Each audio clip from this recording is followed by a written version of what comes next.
Iran और Israel का युद्ध अमेरिका समर्थित है और अमेरिका के अब लेने की देनी पड़ रही है।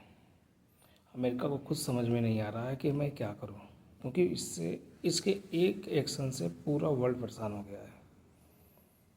इजराइल की दुश्मनी थी आपसी जो भी था, लेकिन अमेरिका उसमें कूदा क्रेडिट लेने के चक्कर में, और आज ऐसी क्रेडिट हुई पड़ी है कि पूरे वर्ल्ड की इकोनॉमी की ऐसी की तैसी हुई पड़ी है। पूरे वर्ल्ड की इकोनॉमी धराशायी हो गई है। गैस तेल की हर जगह समस्या हो गई है। अब देखो आगे क्या होता है। अगर जल्दी ही अगर युद्ध ख़त्म नहीं हुआ तो हमें लगता है कि पूरे वर्ल्ड में महंगाई बहुत भयंकर बढ़ेगी।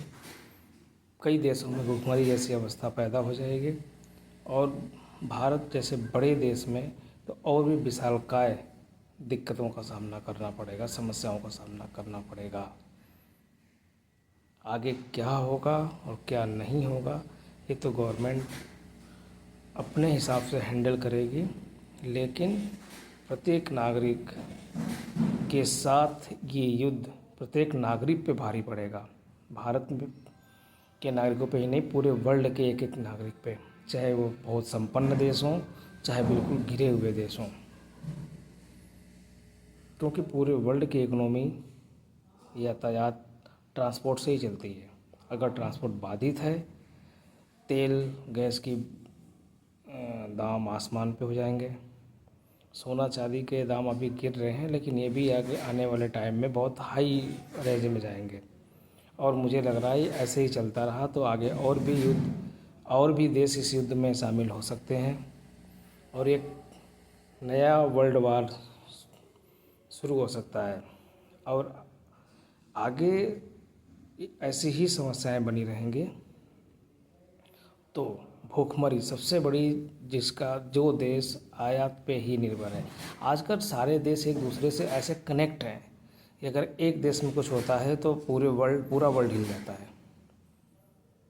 तो इससे भारत भी, इससे ब्राज़ील भी, इससे चाइना भी, इससे अमेरिका भी, इससे रसिया भी, कोई भी देश अछूता नहीं रहेगा। जल्दी ही दोनों देशों के नेताओं को ये समझना होगा कि अगर हम जिंदा हैं, इकोनॉमी अगर ज़िंदा है तभी ज़िंदा रहेंगे, नहीं तो उस देश का उसका मिटना तो तय है। ये नागासाकी और हिरोशिमा से भी बड़ा कुछ हो जाएगा, क्योंकि ईरान तो में कोई कंट्रोल ही नहीं है। सरकार तो वहाँ अब ख़त्म ही हो गई एक तरह से देखा जाए तो।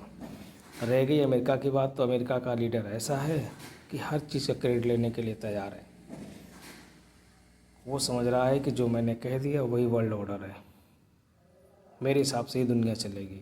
सबके देश के अपने अपने हित होते हैं, लेकिन ये ट्रम्प की नीति है ना, ये पूरे वर्ल्ड को कंट्रोल करना चाहती है। कुछ हद तक ये कामयाब भी होते हैं, लेकिन हर बार कामयाब नहीं होंगे। इनकी नाटो से लड़ाई चल रही है, इन्होंने रसिया की ऐसी तैसी कर रखी है, चाइना के लिए ये सारा खेल चल रहा है इनका, लेकिन सारी लड़ाई तेल की है, और इसमें अमेरिका का सबसे बड़ा हाथ है। और ये जिस दिन जल्दी से जल्दी अमेरिका नहीं समझेगा तो अमेरिका की इकोनॉमी भी बिल्कुल डाउन हो जाएगी, और पूरे वर्ल्ड में हो सकता है एक नया वर्ल्ड ऑर्डर निकल के आए, कोई नया सुपर पावर निकल के आए। इसलिए इस लड़ाई का जल्दी जाना भी अमेरिका के लिए ही फ़ायदा है। अगर जल्दी बंद होती है तो अमेरिका के लिए ये फ़ायदेमंद रहेगा।